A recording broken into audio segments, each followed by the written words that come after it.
بسم اللہ الرحمن الرحیم۔ باب 606 بخاری شریف۔ عید فطر کے دن نماز کے لیے نکلنے سے پہلے کچھ کھانا۔ حدیث نمبر 903 بخاری شریف جلد اول۔ حضرت انس بن مالک رضی اللہ تعالیٰ عنہ نے کہا، رسول اللہ صلی اللہ علیہ وسلم عید الفطر کے دن جب تک کچھ کھجوریں تناول نہ فرما لیتے عیدگاہ نہیں جاتے تھے۔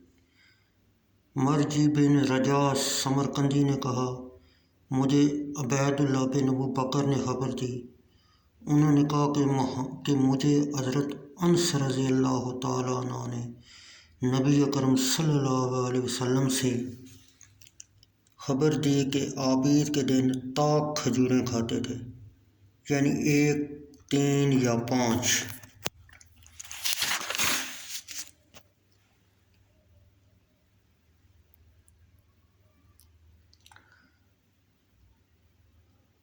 بخاری شریف جلد اول حدیث نمبر 908۔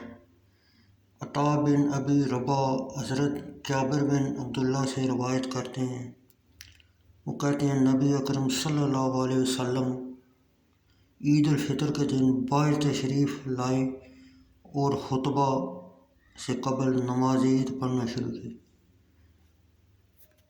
عبداللہ بن عبدالعزیز بن جریج نے کہا کہ مجھے عطا بن ابی رباح نے خبر دی کہ حضرت عبداللہ بن عباس رضی اللہ تعالیٰ عنہ نے عبداللہ بن زبیر رضی اللہ تعالیٰ عنہ کو ان کی عہد خلافت کے ابتدائی دور میں پیغام بھیجا کہ نبی اکرم صلی اللہ علیہ وسلم کے زمانہ مبارک میں نماز فطر کے لیے اذان نہیں دی جاتی تھی اور خطبہ نماز عید کے بعد ہوتا۔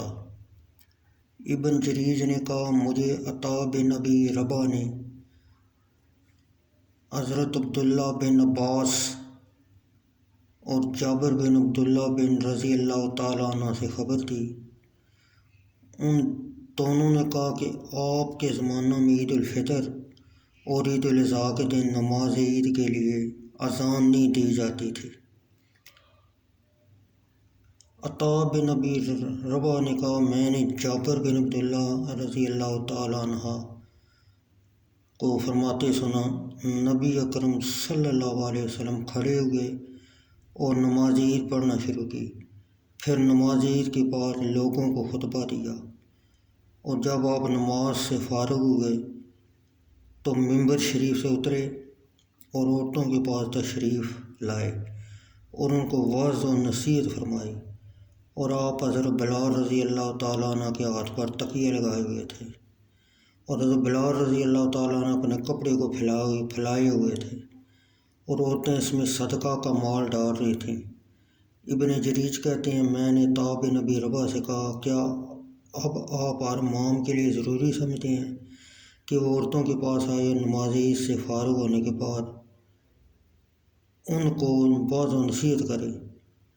عطا بن ابی رباح نے کہا، یہ ائمہ کرام پر ضروری ہے، اور ان کے لیے کیا ہے جو ایسا نہ کریں۔